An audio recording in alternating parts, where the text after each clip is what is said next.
Welcome to 360 Tamil. CID season 2ல இருக்க ஒவ்வொரு எபிசோட கதையா நம்ம பார்த்துட்டு இருக்கோம். அந்த மாதிரி இன்னைக்கு ஒரு சூப்பரான கதையை பத்தி தான் பார்க்க போறோம். இந்த கதையில நீங்க எதிர்பார்க்காத நிறைய ட்விஸ்ட் அண்ட் டர்ன்ஸ் வச்சிருப்பாங்க.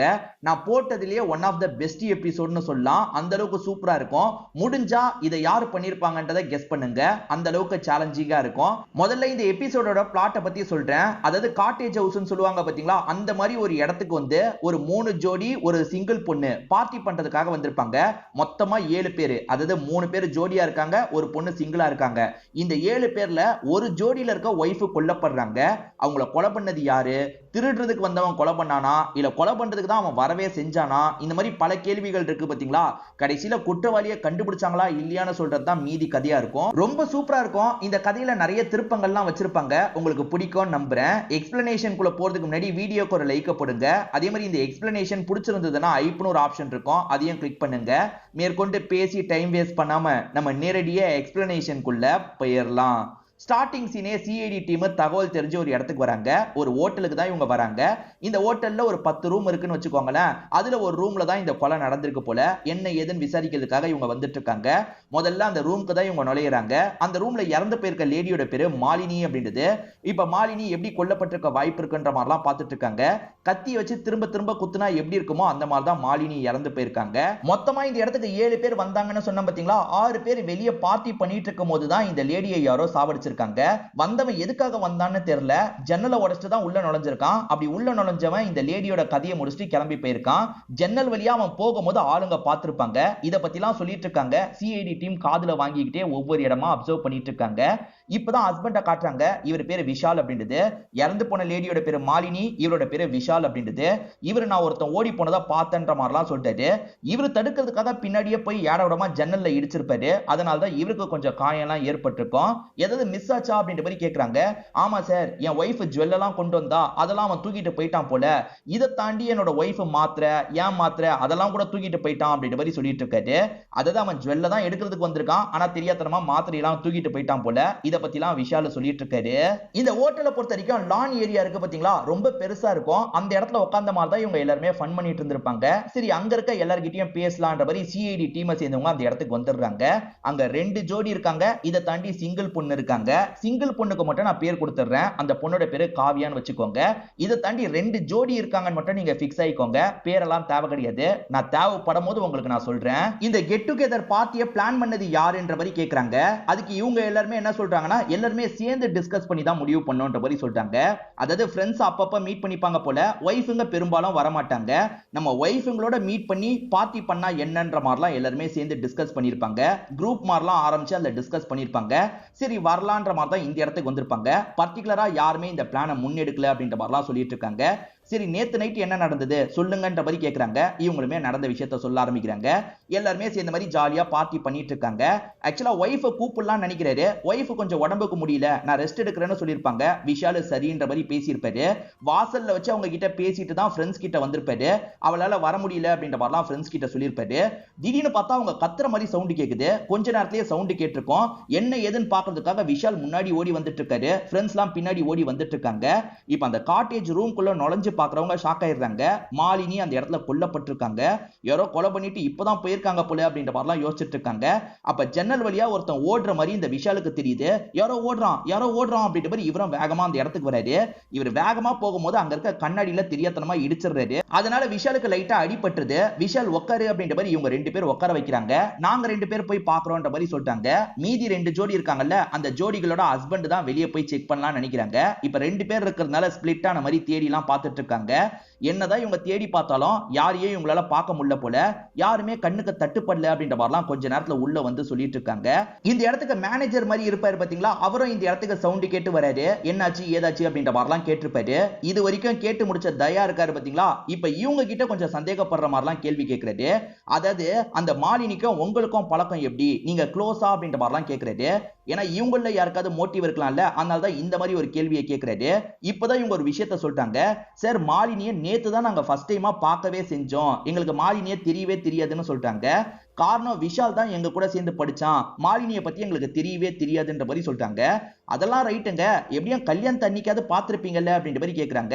இல்ல சார், விஷாலோட கல்யாணத்துக்கு எங்களால போக முடியல, அதனால பார்க்கல அப்படின்ற மாதிரிலாம் ஃப்ரெண்ட்ஸ் சொல்லிட்டு இருக்காங்க. இது ஃப்ரெண்டோட கல்யாணத்துக்கு கூட போலியான்ற மாதிரி இவங்களும் ஆச்சரியப்படுறாங்க. இவங்க ஏதாவது தப்பு பண்ணிருப்பாங்களா அப்படின்ற மாதிரி ரெண்டு பேருமே டிஸ்கஸ்லாம் பண்ணிட்டு இருக்காங்க. இப்ப அபிஜித் இருக்கார்ல, எல்லாரையும் பார்த்த மாதிரி பொதுவா ஒரு கேள்வி கேட்கிறாரு. அது என்னன்னா யார் இந்த கொலையை பண்ணிருக்க வாய்ப்பு இருக்கிறதா நீங்க நினைக்கிறீங்கன்ற மாதிரி கேட்கிறாரு. அதுல ஒரு பொண்ணு மட்டும் போல்டா பேச ஆரம்பிக்கிறாங்க. என்ன சொல்றாங்கன்னா, சார் திருடுறதுக்கு எவனோ வந்திருக்கான், இவங்க அதை பார்த்திருக்காங்க, அதனால தான் கதையை முடிச்சு அங்க இருக்க நகையெல்லாம் தூக்கிட்டு போயிருக்கான் போல அப்படின்ற மாதிரிலாம் சொல்லிட்டு இருக்காங்க. ஏற்கனவே இதே ஹோட்டல்ல 2-3 சம்பவம் இதே மாதிரி நடந்திருக்கு, திருட்டுலாம் போயிருக்கு. இந்த ஹோட்டலை புக் பண்ணலான்னு பேச்சு வரும்போது இந்த ஹோட்டல் வேணாம், ரிவ்யூலாம் ரொம்ப பூரா இருக்குன்ற மாதிரி நான் எவ்வளவோ சொன்னேன், ஆனா கேட்காம புக் பண்ணிட்டான் அப்படின்ற மாதிரி ஒரு ஃப்ரெண்டை பத்தி இவங்க சொல்றாங்க. அதனால இப்ப அபிஜித் இருக்கார்ல, அந்த ஃப்ரெண்டை கொஞ்சம் சந்தேகமா பாக்குறாரு. அந்த ஃப்ரெண்ட் என்ன சொல்றாருன்னா, சார் இந்த இடத்தோட வாடகை ரொம்ப கம்மியா இருந்தது, கொஞ்சம் அஃபோர்டபுளா இருந்ததுனால தான் இந்த இடத்த முடிவு பண்ணோம் அப்படின்ற மாதிரிலாம் சொல்லிட்டாரு. இப்ப மேனேஜரை பார்த்து பேச ஆரம்பிக்கிறாங்க. அதாவது இந்த இடத்துல ஏற்கனவே 2-3 திருட்டு கேஸ் நடந்திருக்கிறதா சொல்றாங்கல்ல, அது உண்மையான்ற மாதிரி கேக்குறாங்க. ஆமா சார், உண்மைதான், நாங்க ஏற்கனவே கம்ப்ளைண்ட்லாம் கொடுத்திருக்கோம், ஆனா நகைய பணத்தை எங்களால கண்டுபிடிக்க முடியல அப்படின்ற மாதிரிலாம் மேனேஜர் சொல்லிட்டாரு.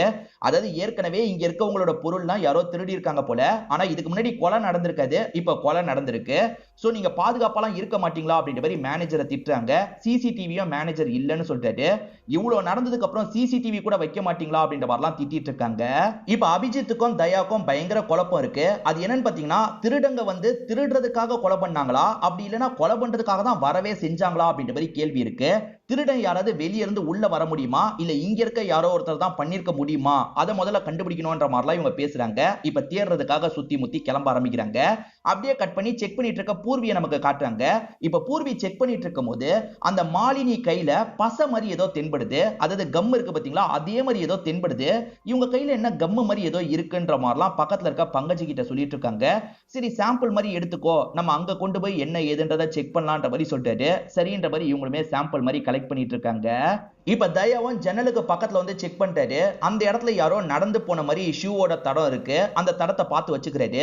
இந்த சமயம் அபிஜித் இருக்காரு பாத்தீங்களா, காம்பவுண்ட் செவரை எகிரி குதிச்சு யாராவது உள்ள வர முடியுமான்ற மாதிரி பாக்குறாரு. சார் காம்பவுண்ட் செவரை ஏத்தி கட்டி இருக்கோம், வரதுக்கான வாய்ப்புலாம் கம்மின்ற மாதிரி அந்த மேனேஜர் சொல்லிட்டு இருக்காரு.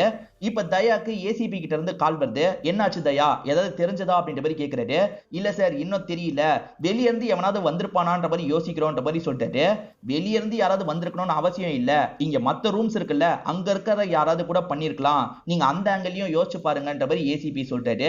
சரி ஓகேன்ற மாதிரி இவர் கேட்டுக்கிறாரு.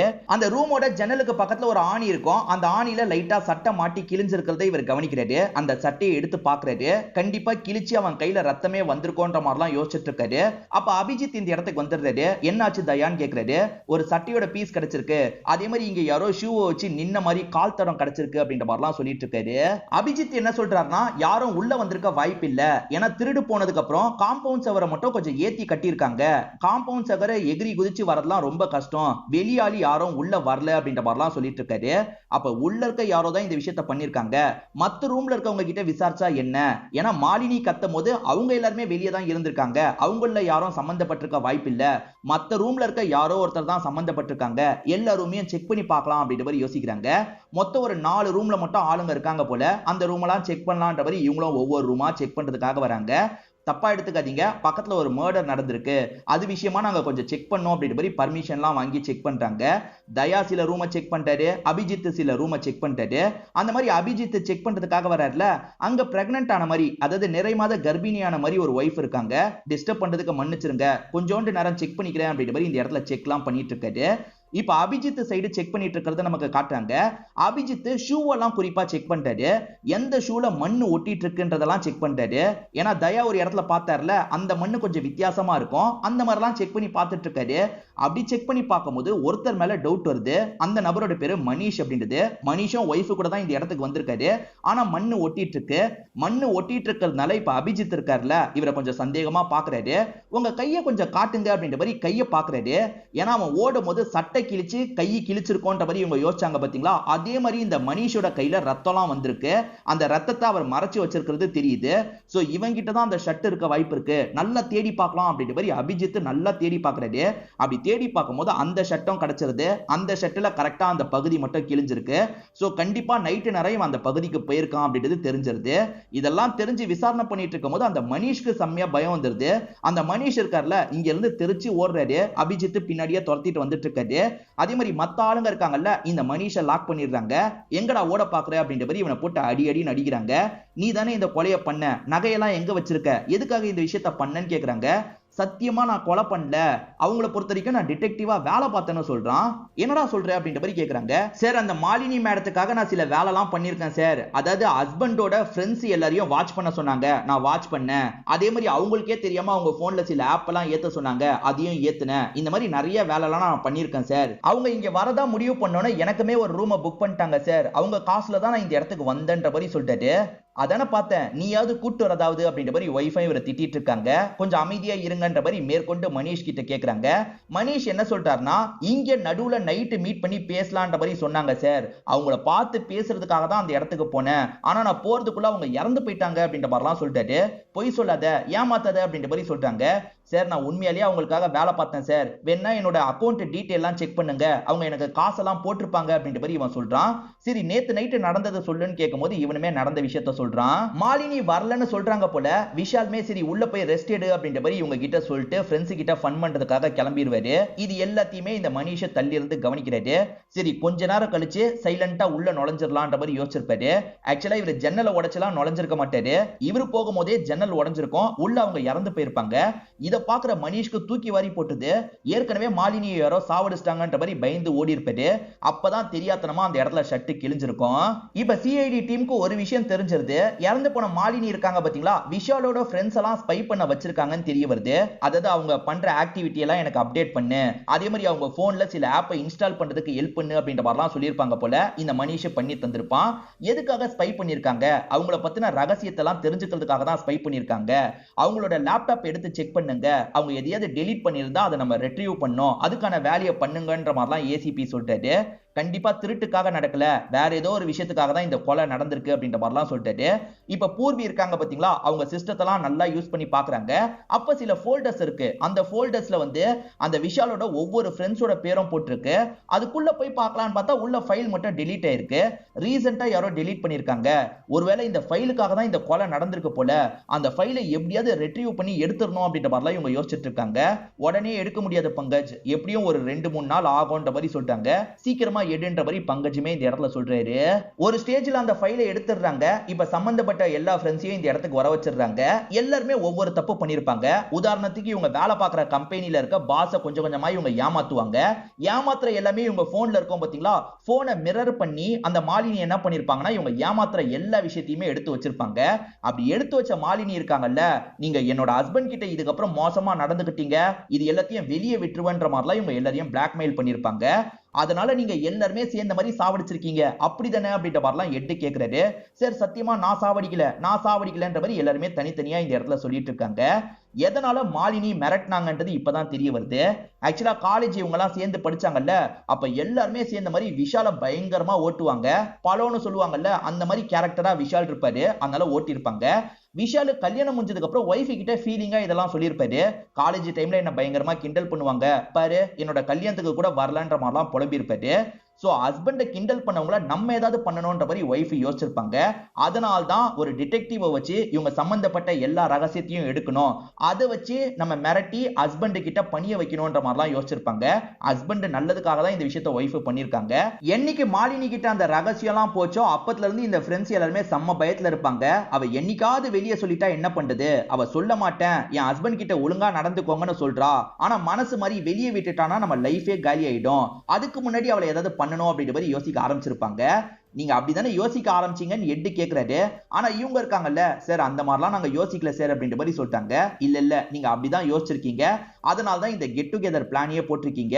நீங்க எல்லாருமே வெளியே தான் இருந்திருக்கீங்க, ஆனா சாமர்த்தியமா வேற ஆளை வச்சு நீங்க கதையை முடிச்சிருக்கீங்க, ஒத்துக்கோங்க அப்படின்ற மாதிரிலாம் கேக்குறாரு. சார் சத்தியமா நாங்கெல்லாம் பண்ணல சார், எங்க ரகசியம்லாம் அவகிட்ட இருக்கிறத நினைச்சு நாங்க பயப்பட்டோம் சார், அவகிட்ட கெஞ்சி கேட்டோம் சார், மத்தபடி சாவடிக்கிறத பத்திலாம் நாங்க யோசிக்கவே இல்லைன்ற மாதிரி எல்லாருமே தனித்தனியா சொல்றாங்க. இவங்க கடைசி வரைக்கும் இல்லன்னு விடாப்படியா சொல்றாங்கல்ல, சரி கிளம்புங்கன்ற மாதிரி ஏசிபி அனுப்பி வச்சிருக்காரு. இப்ப டீம் கிட்ட எல்லாரையும் தனித்தனியா ஃபாலோ பண்ணுங்கன்ற மாதிரி சொல்லியிருப்பாரு. அவங்க எல்லாம் என்ன பண்றாங்க, அவங்களோட எல்லா ஆக்டிவிட்டியும் கவனிங்கன்ற மாதிரி சொன்னதுனால ஆளுங்களும் பிரிஞ்சு கவனிச்சிட்டு இருக்காங்க. ஒவ்வொருத்தரை ஃபாலோ பண்ற மாதிரி நமக்கு காட்டுறாங்க. 3 ஜோடி ஒரு சிங்கிள் பொண்ணுன்னு சொல்லியிருப்பேன். சிங்கிள் பொண்ணோட பேரு காவியான்ற மாதிரியும் ஏற்கனவே சொல்லியிருப்பேன், ஞாபகம் வச்சுக்கோங்க. அந்த காவியாவை தான் பூர்வி ஃபாலோ பண்ணிட்டு இருக்காங்க. இவ எதுக்கு பார்க்குக்கு பதட்டமா வரான்ற மாதிரி கவனிச்சிட்டு இருக்காங்க. அந்த சிங்கிள் பொண்ணை யாரோ மிரட்டுறாங்க. மிரட்டினது யாரு என்னன்னு தெரியல. அந்த பொண்ணு இருக்கா பாத்தீங்களா, கட்டுக்கட்டா காசெல்லாம் கொண்டு வந்திருக்கா. இப்ப மிரட்டுற நபர் என்ன பண்றானா, ஒரு இடத்துல வஸ்ட் போன்னு சொல்றான் போல. இந்த பொண்ணுமே வஸ்ட் இங்க இருந்து கிளம்பி போயிடுறா. சரி எடுக்கிறதுக்கு யார் வராங்க பார்க்கலான்ற மாதிரி பூர்வி பார்த்துட்டு இருக்காங்க. இப்பதான் ஒரு மர்ம நபர் இந்த இடத்துக்கு வரான். கொஞ்சம் பொண்ணு மாதிரி தான் தெரியுது. இப்ப வந்து அந்த பொண்ணு இருக்காங்க பாத்தீங்களா, அந்த காசெல்லாம் எடுக்கிறாங்க. சரி கிளம்பலான்னு கிளம்ப பாக்குறாங்க. அதுக்குள்ள பூர்வியும் பங்கஜம் சேர்ந்த மாதிரி லாக் பண்றாங்க. இங்க இருந்து தப்பிக்க முடியாது, மாட்டினே அப்படின்ற மாதிரிலாம் லாக் பண்றாங்க. ஆக்சுவலா இதை தாண்டி 2 ஜோடி இருக்காங்கன்னு சொன்ன பாத்தீங்களா, அந்த ஜோடியில ஒரு பொண்ணு தான் இந்த வேலையை பண்ணிருக்காங்க. இப்ப அந்த பொண்ணை லாக் பண்ணிடுறாங்க. பொண்ணு கிடையாது, ஒய்ஃபை லாக் பண்ணிடுறாங்க. இந்த ஒய்ஃபோட பேரை நான் சொல்றேன். இந்த ஒய்ஃபோட பேரு ரம்யா அப்படின்றது. நீ எதுக்காக இந்த விஷயத்தை பண்ணன்ற மாதிரி ரம்யா கிட்ட கேக்குறாங்க. இந்த ரம்யா ஏகப்பட்ட கஷ்டத்துல இருக்காங்க. காவியாவை பொறுத்த வரைக்கும் ஓரளவுக்கு வசதியானவ. அந்த வசதியானவ கிட்ட மிரட்டி காசு வாங்கலாம்னு நினைச்சேன் அப்படின்ற மாதிரி சொல்லிட்டாங்க. அதெல்லாம் சரிதான், உங்க சம்பந்தப்பட்ட எல்லா விஷயமும் எங்க கிட்ட இருக்கு, அதே மாதிரி வந்து அந்த மாலினி கிட்ட இருந்தது, உன்கிட்ட எப்படி வந்தது அப்படின்ற மாதிரி சிஐடி டீமை சேர்ந்தவங்க கேக்குறாங்க. அதுக்கு இவங்களுமே ஒரு விஷயத்த சொல்றாங்க. அதாவது ஒரு நாள் இவங்க மாலினியை பாக்குறதுக்காக ஆபீஸ்க்கு வந்திருப்பாங்க. என் சம்பந்தப்பட்ட எல்லாத்தையும் தந்துருன்னு கெஞ்சி கேட்கறதுக்காக தான் வந்திருப்பாங்க. அப்ப மாலினியோட கார் சவுண்ட் கேக்குது. யாரோ எடுக்கிறதுக்கு ட்ரை பண்றாங்கன்னு தெரிஞ்சு மாலினி இங்க இருந்து பாக்குறதுக்காக போறாங்க. உண்மை என்ன தெரியுமா, இவ தான் வந்து கார் வந்து சவுண்ட் வர மாதிரி பண்ணுன்னு வேற ஒருத்தன் கிட்ட சொல்லி செட் பண்ணிருப்பா. இப்ப மாலினி போன கேப்ல எல்லாத்தையும் காப்பி பண்ணும் அப்படின்ற மாதிரி இவ காப்பி பண்ணிருப்பா. அப்படிதான் காப்பி பண்ணி எல்லாரும் சம்பந்தப்பட்ட ரகசியமும் எனக்கும் தெரிய ஆரம்பிச்சிருச்சு. அதுல வந்து காவியா சம்பந்தப்பட்ட ரகசியம் எனக்கு தெரிஞ்சதுல, அதை வச்சு மிரட்டி காவியா கிட்ட காசு வாங்கலான்றதுக்காக தான் இப்படி பண்ணன்ற மாதிரி சொல்லிட்டாங்க. மத்தபடி நடந்த கொலைக்கும் எனக்கும் சம்பந்தமே கிடையாது அப்படின்ற மாதிரிலாம் இந்த இடத்துல சொல்லிட்டு இருக்காங்க. ஆளை வச்சு கார்ல அலாரம் அடிக்கிற மாதிரி செட் பண்ணி சாமர்த்தியமா அந்த வீடியோவை காப்பி பண்ணிருக்க. நீ எதுக்காக இந்த கொலையை பண்ணிருக்க கூடாது, உனக்கு வேண்டிய வேற யாரையும் அங்க வர வச்சிருக்க, அவங்க மூலியமா இந்த கொலையை பண்ணிருக்க, உண்மையை ஒத்துக்கோன்ற மாதிரி கேக்குறாங்க. சத்தியமா நாளா இந்த விஷயத்த பண்ணலன்ற மாதிரி இந்த பொண்ணு திரும்ப திரும்ப சொல்லிட்டு இருக்காங்க. இப்ப சிஐடி டீம் வேற யாரு பண்ணிருப்பான்ற மாதிரி யோசிக்கிறாங்க. ஆக்சுவலா கம்மு மாதிரி அவங்க கையில ஒட்டிட்டு இருந்ததை இவங்க எடுத்தாங்க பாத்தீங்களா, அந்த சாம்பிள் என்னன்றதை இப்பதான் சலோன்ஸ்கி கண்டுபிடிச்சு இவங்க கிட்ட சொல்லிட்டாரு. அதாவது ப்ராஸ்தட்டிக் மேக்கப் அப்படின்ற மாதிரி சொல்லுவாங்கல்ல, அதை போடுறதுக்கு ஒரு பேஸ்ட் அப்ளை பண்ணுவாங்க. அந்த பேஸ்ட் தான் இதுன்னு சொல்லிட்டாரு. உதாரணத்துக்கு அந்த இடத்துல கொலை பண்றதுக்காக வந்தான்ல, அவன் செட்டப் முடி வச்சிருக்கணும், அப்படி இல்லைன்னா செட்டப் மாஸ்க் போட்டிருக்கணும். அதை போட்டு தான் இந்த விஷயத்த பண்ணிருக்கான் அப்படின்ற மாதிரிலாம் சொல்லிட்டாரு. அந்த சமயம் அங்க ஒரு 4-5 பேர் தங்குனாங்க பாத்தீங்களா, அந்த ரூம் ஒவ்வொன்னா செக் பண்ணி பார்க்கலான்ற மாதிரி இவங்களும் ஒவ்வொரு ரூமா செக் பண்ணி பாக்குறாங்க. இப்ப அவன் செட்டப் முடி யூஸ் பண்ணிருக்கானா, அந்த முடியில சில முடி வந்து அங்க விழுந்திருக்க வாய்ப்பு இருக்குல்ல, அந்த மாதிரி முடி கிடைக்குதா பார்க்கலான்ற மாதிரி தான் ஒவ்வொரு இடமா செக் பண்ணி பார்த்துட்டு இருக்காங்க. அப்படி செக் பண்ணி பார்த்துட்டு இருக்கும் போது ஒரு ரூம்ல இருக்க ரெஸ்ட் ரூம்ல இருந்து தயாக்கு ஒரு முடி கிடைக்குது. முடி கிடைச்சிருக்கு அப்படின்ற மாதிரி தயா எல்லார்கிட்டயும் காமிச்சிட்டு இருக்காரு. அது செட்டு முடின்றது உங்களுக்கு தெளிவா தெரியுது. இந்த ரூம்ல இருக்கவங்கள அமிக்கி விசாரணை பண்ணா உண்மை தெரிஞ்சிடும் அப்படின்ற மாதிரி இவங்களுமே ஒரு வீட்டுக்கு வந்து கதவை தட்டுறாங்க. அந்த வீட்டுல இருக்க லேடி கதவை திறக்கிறாங்க. ஆக்சுவலா பிரெக்னன்ட்டா ஒரு லேடி இருந்த மாதிரி காமிச்சாங்கல்ல, அவங்க இப்ப பிரெக்னன்சில இல்லாத மாதிரி கதவை திறக்கிறாங்க. என்னங்க அதுக்குள்ள டெலிவரி நடந்துருச்சான்ற மாதிரி சிஐடி டீம் கிண்டல் பண்ணிட்டு இருக்காங்க. இந்த லேடி பயத்துல கதவை சாத்திட்டு இங்க இருந்து ஓட பாக்குறாங்க. எங்க ஓட பாக்குறீங்க அப்படின்ற மாதிரி சிஐடி டீமை சேர்ந்தவங்களும் அமைக்கிறாங்க. இப்ப இவங்களோட ஹஸ்பண்ட் இந்த இடத்துக்கு வராரு. ஒய்ஃபோட பேரு நிஷா, ஹஸ்பண்டோட பேரு அசோக் அப்படின்றது. இவங்க 2 பேருமே ஏமாத்துக்காரங்களா இருப்பாங்க. ஏமாத்தி தான் அந்த இடத்துக்கு வந்திருக்காங்கன்னு தெரிஞ்சிருது. நீங்க எதுக்காக வந்தீங்க, என்ன பண்ணீங்க, ஒழுங்கா சொல்லுங்கன்ற மாதிரிலாம் கேட்டுட்டு இருக்காங்க. இவங்க கிட்ட கேட்டுட்டு இருக்கும் போதே வீட்டுல எல்லா பகுதியும் செக் பண்ணி பாக்குறாங்க. அப்படி செக் பண்ணி பார்க்கும் போது செட்டப் வயிறு வச்சிருந்தாங்க பாத்தீங்களா, அந்த வயிறுக்குள்ள நிறைய விஷயங்கள் இருக்கு. அதாவது காணமுன ஜுவல்ஸ் எல்லாம் அங்கதான் இருக்குன்றது உங்களுக்கு தெரிய வருது. இதை தாண்டி அன்னைக்கு நைட்டு மாலினி ஒரு Dress போட்டிருந்தாங்கல்ல, அதே மாதிரி Dress இவங்க கிட்ட இருக்கு. அதே மாதிரி கத்தியும் இருக்கு. அதே மாதிரி ட்ரெஸ் இருக்குன்னா இவங்க என்ன பண்ணிருக்க வாய்ப்பு இருக்குன்றது சிஐடி டீமுக்கு தெரிஞ்சிருது. ஓஹோ இப்படிதான் பண்ணிருக்கீங்களா, எப்படி பண்ணீங்கன்றது எங்களுக்கு தெரிஞ்சிருச்சு, யார் சொல்லி இந்த விஷயத்த பண்ணீங்க, ஒழுங்கா சொல்லுங்க சொல்லுங்கன்ற மாதிரிலாம் ரெண்டு பேரையும் போட்டு அடிக்கிறாங்க. இவங்களை பொறுத்த வரைக்கும் இந்த மாதிரி வேலை பார்க்கறது தான் மெயின் வேலையே போல. ஒரு ஸ்டேஜ்ல இவங்க ரெண்டு பேர் இருக்காங்கல்ல, யார் சொல்லி பண்ணாங்கன்றத சொல்லிடுறாங்க. அப்படியே கட் பண்ணி நமக்கு அந்த காவியாவோட வீட்டை காட்டுறாங்க. அதாவது சிங்கிள் பொண்ணோட வீட்டை நமக்கு காட்டுறாங்க. அந்த வீட்டுக்குள்ள ஒரு நபர் வந்துட்டு இருக்காரு. காவியா காவியான்னு கூப்பிட்டுக்கிட்டே வந்துட்டு இருக்காரு. பார்த்தா காவியா விழுந்து கிடக்குறாங்க. காவியா உனக்கு என்னாச்சு, காவியா உனக்கு என்னாச்சு அப்படின்ற மாதிரி வேகமா பக்கத்துல வந்து அவங்கள திருப்புறாரு. திருப்பி பார்த்தா அந்த இடத்துல காவியா இல்ல, பூர்வி தான் இருக்காங்க. பூர்வியை பார்க்குற அந்த நபர் ஷாக் ஆயிடுறாரு. இப்பதான் அந்த நபர் யாருன்றதை நமக்கு ரிவீல் பண்றாங்க. வேற யாரும் கிடையாது, அந்த ஹஸ்பண்டான விஷாலா தான் இருப்பாரு. இப்பதான் நடந்த விஷயத்தை நமக்கு காட்டுறாங்க. விஷாலு கடைசியா ஒய்ஃபி கிட்ட பேசிட்டு வந்த மாதிரி காமிச்சாங்கல்ல, ஃப்ரெண்ட்ஸை நம்ப வைக்கிறதுக்காக தான் அப்படி பண்ணிருப்பாரு. உண்மையில அங்க இருந்தது ஒய்ஃப் கிடையாது. ஒய்ஃப் மாதிரி Dress முடி வச்சு நிஷா தான் இருந்திருப்பாங்க. இப்பதான் அந்த விஷயம் நமக்கு ரிவீல் ஆகுது. எப்படி இந்த கொலையை இவர் பண்ணிருப்பாருன்றத சிஐடி டீமை சேர்ந்தவங்க சொல்ல ஆரம்பிக்கிறாங்க. அதாவது ஒய்ஃப் ரூம்ல இருக்கும்போது இவர் உள்ள வராரு. வந்தவர் ஒய்ஃபோட கதையை இந்த இடத்துல முடிச்சிடுறாரு. அவங்க வாயை கையை வச்சு மூடி தான் கதையை முடிச்சிருப்பாரு. அப்படி கதையை முடிச்சதுக்கு அப்புறம் தான் அந்த லேடியை இவர் வர வச்சிருப்பாரு. அந்த லேடியை ஒய்ஃப் மாதிரி நம்ப வைக்கணும்ன்ற மாதிரி யோசிச்சிருப்பாரு. ஒய்ஃப் கிட்ட பேசுற மாதிரி இவர் பேசிட்டு அங்க இருந்து கிளம்பி இருப்பாரு. எல்லாரும் என்ன நினைப்பாங்க, இவர் ஒய்ஃப் கிட்ட தான் பேசிட்டு வராருன்னு நினைப்பாங்கல்ல, அப்படி நம்ப வைக்கிறதுக்காக தான் இப்படி பண்ணிருப்பாரு. இவர் போனதுக்கு அப்புறம் நிஷாவோட வேலை என்ன தெரியுமா, அந்த மர்டர் வெப்பனான கத்தியை எடுத்துக்கணும், அதே மாதிரி கத்தணும். இவங்களுமே அந்த ஒய்ஃப் கத்துற மாதிரிலாம் இந்த இடத்துல கத்துறாங்க. ஆளுங்க ஓடி வரும்போது இவங்களுமே ஜன்னலை உடைச்சிட்டு இங்க இருந்து கிளம்பிடுறாங்க. எப்படியும் சிஐடி எல்லாரையும் செக் பண்ணுவாங்க, அதனால நம்ம டம்மி வயிறை செட் பண்ணிடணும், அதுக்குள்ள நகையெல்லாம் வச்சுக்கணும், மர்டர் வெப்பன்லாம் வச்சுக்கணும்னு பிளான் பண்ணி தான் அப்படி வச்சிருப்பாங்க. இப்படி தானே இந்த விஷயத்தை பண்ணீங்கன்ற மாதிரி சிஐடி டீமை சேர்ந்தவங்க கேட்டுட்டு இருக்காங்க. அப்ப பயந்த விஷால் இருக்காரு பாத்தீங்களா, சட்டுன்னு மறைச்சு வச்சிருக்க கன் எடுத்துறாரு. இங்க இருந்து தப்பிச்சு ஓடுறதுக்கு ட்ரை பண்றாரு. ஆனா அதுக்குள்ள தயா இருக்காரு பாத்தீங்களா, இவர் கையில இருக்க கன்னை புடிங்கிடுறாரு. இவரை போட்டு அடி அடின்னு அடிக்கிறாரு. நீ எதுக்காகடா இந்த விஷயத்தை பண்ண, ஒழுங்கு மரியாதையா சொல்லு அப்படின்ற மாதிரிலாம் கேட்கிறாரு. ஏன்னா இவருக்கு எதிராக எந்த விஷயமும் ஒய்ஃப் கிட்ட இருக்காது. அப்புறம் எதுக்காக இவர் இப்படி பண்ணாரு அப்படின்ற மாதிரி யோசிக்கிறாங்க. இவருமே எதுக்காக பண்ணாருன்றதை எக்ஸ்பிளைன் பண்றாரு. ஆக்சுவலா இவர் சாதாரணமா ஒய்ஃப் கிட்ட ஃப்ரெண்ட்ஸ் கிண்டல் பண்ணதை பத்தி சொல்லியிருப்பாரு. ஒய்ஃப் சீரியஸா எடுத்துக்கிட்டு எல்லாரையும் ஸ்பை பண்ண ஆரம்பிச்சிருப்பாங்க. எல்லாருக்கும் எதிரான டீடைலையும் கலெக்ட் பண்ணியிருப்பாங்க. அந்த மாதிரி கலெக்ட் பண்ணதுல ஒய்ஃபுக்கு ஒரு ஷாக்கிங்கான விஷயம் தெரிய வந்திருக்கும். அது என்னன்னா, சிங்கிள் பொண்ணா காவியான்னு ஒருத்தங்க இருக்காங்கல்ல, அந்த காவியாக்கும் இவருக்கும் நடுவுல பழக்கம் போயிருக்கும். அதுக்கு எதிராக ப்ரூஃப் எல்லாம் அவங்க வச்சிருக்க மாட்டாங்க. ஆனா நேரடியா அதை பார்க்கவே செஞ்சிருப்பாங்க. அதனால ஹஸ்பண்ட் மேல ஒரு கோவத்துல இருந்திருப்பாங்க. இவரை டைவர்ஸ் பண்ணி போணும் அப்படின்ற மாதிரிலாம் யோசிச்சிருப்பாங்க. அவங்க இவரை விட்டு பிரிஞ்சு போனா வெல்த் எல்லாமே போயிடும். இதை தாண்டி அந்த காவியாவை எக்ஸ்போஸ் பண்ணிட்டு வேற போவாங்க. அதனால காவியா கிட்ட இருக்க சொத்தும் பாதிப்பாயிடும். அதனால இவங்க ரெண்டு பேரோட லைஃபும் ஸ்பாயில் ஆகும்ல, அதனால ஒய்ஃப் கதையை முடிச்சிடணும், அதுக்கப்புறம் நம்ம ரெண்டு பேர் சேரலான்ற மாதிரி இவங்க கணக்கெல்லாம் போட்டிருப்பாங்க. அதுக்காக தான் ரெண்டு பேர் அந்த இடத்துல இறக்கியிருப்பான். அந்த ரெண்டு பேர் மூலியமா இந்த கொலையை நல்லபடியா முடிச்சிடலாம்னு நினைச்சிருப்பான். இந்த பிளான்ல ஒரு சொதப்பிருப்பான். அதை இவன் மேட்ச் பண்றதுக்காக ஒரு விஷயம் பண்ணிருப்பான். அது என்னன்னு பாத்தீங்கன்னா, ஒரு திருடன் உள்ள நுழையறான்னு வச்சுக்கோங்களேன், வெளியே இருந்து கதவை அடிச்சு உடைப்பான். அப்ப ஜன்னல்ல இருக்க அந்த கண்ணாடி பீஸ் எல்லாம் உள்ளதானே போய் விழும். ஆனா இந்த இடத்தை பொறுத்த வரைக்கும் கண்ணாடி பீஸ் எல்லாம் அதிகம் வெளியே தான் விழுந்திருக்கும். சோ அப்ப உள்ள இருந்து தான் அடிச்சிருக்க வாய்ப்பு இருக்குன்ற மாதிரி வந்துரும்ல. கடைசி நேரத்துல தான் இவனுக்கு அந்த லாஜிக் புரியும். அதாவது ஒய்ஃபோட பாடியை பாக்குறதுக்காக வரும்போது தான் இந்த லாஜிக் புரியும். அதனால இவன் வேணும்ட்டே போய் அந்த கண்ணாடியில இடிச்சிருப்பான். இடிச்சு கொஞ்சம் கண்ணாடி அந்த சைடு விழுற மாதிரி இவன் செட் பண்ணிருப்பான்.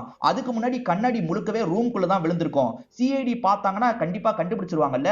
அதனால தான் இவன் வேணும்ட்டே போய் இடிச்சிருப்பான். கொஞ்சோண்டு கண்ணாடியை உடைச்சு அந்த பக்கமா தள்ளி விட்டுருவான். நான் என்ன சொல்ல வரேன்றது உங்களுக்கு புரியும்னு நினைக்கிறேன். புரியலனா இன்னொன்னு நான் சொல்றதை கேட்டு பாருங்க. எப்பவுமே திருடன் அடிக்கிறான்னா கண்ணாடி எல்லாம் உள்ளதானே விழணும். ஆனா ஆப்போசிட்டா அது நடந்திருக்கும். அதை மேட்ச் பண்றதுக்காக தான் இவன் போய் இடிச்சிருப்பான். சோ இதோடயே கதையை முடிச்சிடுறாங்க. இந்த கதையில வந்த ட்விஸ்ட் அண்ட் டர்ன்ஸ்லாம் உங்களுக்கு பிடிச்சிருக்கும்னு நம்புறேன். இந்த வீடியோ உங்களுக்கு பிடிச்சிருந்ததுன்னா லைக் பண்ணுங்க, கமெண்ட் பண்ணுங்க, மறக்காம 360 தமிழ் சேனலை சப்ஸ்கிரைப் பண்ணுங்க. தொடர்ச்சியா இந்த மாதிரி வீடியோக்கள் வந்துகிட்டே தான் இருக்கும்.